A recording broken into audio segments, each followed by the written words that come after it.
ये जो closing stock होता है इसको मैं कॉस्ट और NRV which ever is lower में क्यों मेजर करता हूं? क्या आपने कोई रीजन समझा है? देखो मैं आपको बताता हूं। सपोज करो मेरा ओपनिंग कि मैं पेन बनाता हूं, मेरा ओपनिंग स्टॉक 100 पेन है, मैंने 4 रुपए में पेन खरीदा।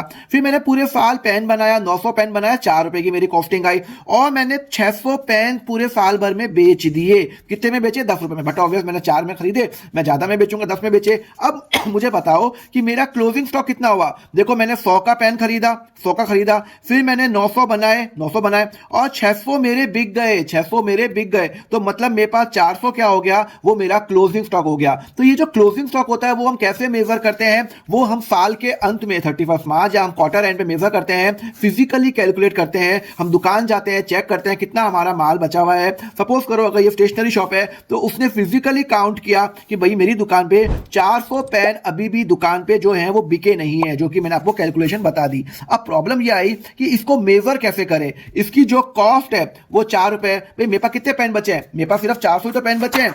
100 मैंने खरीदे थे, सॉरी 100 मतलब ओपनिंग था, प्लस 900 1000 माइनस 600 मेरे बिक गए, 400 पेन बचे हैं। तो अब ये किसको हम क्या वैल्यू पे मेजर करें? देखो as per the conservative concept मेरी मार्केट प्राइस कितनी है, एनआरवी कितनी है? 10 रुपए है। मेरी कॉस्ट कितनी है? 4 रुपए। अब यहां पे प्रूडेंस कंसेप्ट आपको याद होगा, accounting principle, anticipated loss should always be recognise, पर एंटीसिपेटेड प्रॉफिट हम कभी भी रिकॉग्नाइज नहीं करते। तो यहां पे 4 और 10 है, तो मैं यहां पे क्लोजिंग स्टॉक को as per the concept of prudence मैं यहां पे एंटीसिपेटेड प्रॉफिट रिकॉग्नाइज नहीं करूंगा, मैं अपनी कॉस्ट पे ही रिकॉग्नाइज करूंगा। तो मेरे पास 400 पेन बचे हैं ना, तो 400 पेन, एक पेन मेरी उसकी कॉस्ट कितनी है सर? मेरी कॉस्ट तो 4 रुपए है, तो 400 इंटू 4 1600 पे मैं मेजर करूंगा कॉस्ट और NRV which ever is lower. यहां पे ये लोअर है तो मैं ये करूंगा। और ध्यान रखना साल के अंत में मैं एंट्री करूंगा closing stock account debit to trading account, इसीलिए मैं इसका दो अफेक्ट करता हूं, एक ट्रायल बैलेंस, एक आएगा ट्रेडिंग अकाउंट के अंदर और एक आएगा मेरा बैलेंस शीट में। तो जो भी मेरा क्लोजिंग स्टॉक होगा, एक मेरा यहां पे आएगा ट्रेडिंग अकाउंट के क्रेडिट साइड में और एक मेरा आएगा बैलेंस शीट में एसेट साइड में।